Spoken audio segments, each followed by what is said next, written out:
Mi nombre es Jania Zarco Ávila del Grupo 608 Plantel Tacámbar. ¿Qué es un ejido?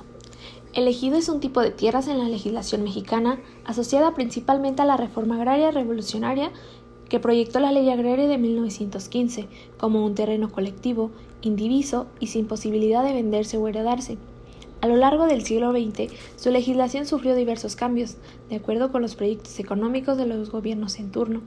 Inicialmente, el ejido era un tipo de propiedad comunal anterior a las reformas liberales.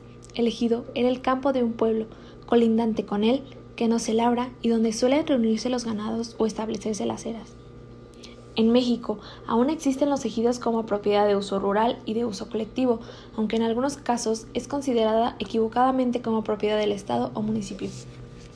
Algunas de las características que los diferencian de una propiedad privada son los siguientes. No cuentan con una estructura, en lugar de esto cuentan con certificado parcelario. Un predio ejidal no tiene dueño, solo cuenta con posesionarios. No pertenece a una sola persona, ya que es propiedad federal. Se puede decir que los terrenos ejidales son tierras prestadas a campesinos que tienen el permiso de trabajarlas, pero no tienen ningún otro tipo de derecho sobre ellas. No pueden venderse. El dueño de un ejido solo tiene el derecho de ceder las tierras a otros ejidatarios, pero no puede venderlas.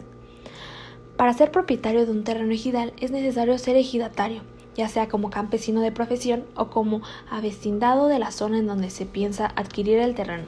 Sin embargo, este es un proceso largo que puede llevar entre 9 y 10 años. La gran variedad de formas de poseer las tierras en el mundo actual puede simplificarse en 6 tipos básicos siguientes. Tierras de acceso abierto. En esta clase de tenencia, nadie puede reclamar la propiedad de la tierra o el recurso, y nadie puede ser excluido de su acceso. A veces se aplica a terrenos forestales o pastos. Los recursos marinos normalmente son de este tipo. Tierras comunales. Son tierras comunitarias poseídas conjuntamente en sistemas de tierras tradicionales. Están abiertas a todos los miembros, pero hay restricciones comunitarias sobre el uso y el acceso a ellas. Frecuentemente son tierras de pastoreo. Tierras colectivas. Usadas para la producción conjunta por un grupo de familias y establecidas por decisión de las autoridades centrales de la reforma agraria. Su uso no es controlado por autoridades tradicionales, sino más bien por estructuras administrativas de recién recreación. Pueden incluir parcelas individuales y parcelas trabajadas conjuntamente. En la mayoría de los casos, los miembros de las fincas colectivas no han decidido la forma en la que la tierra debe ser retenida y explotada, sino que la decisión fue tomada de manera centralizada. Derechos individuales sobre parcelas en tierras con tendencia asociativa. Estos derechos incluyen a las parcelas individuales en regímenes de tenencia tradicionales y colectivas en la ex Unión Soviética. Las fincas colectivas normalmente contenían parcelas familiares de aproximadamente 1 a 5 hectáreas cada una, en las cuales las familias podían sembrar cultivos alimentarios de su elección.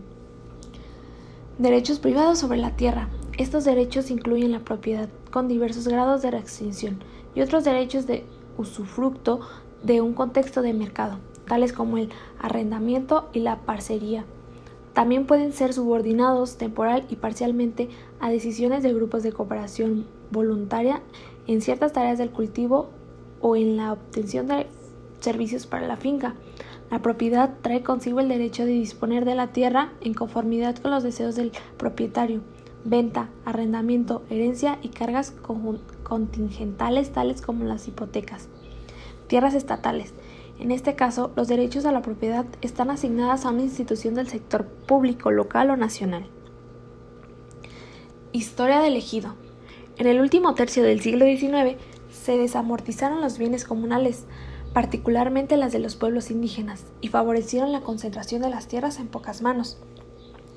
Ya fueron hacendadas compañías o deslindadoras a empresas petroleras o ferroviarias.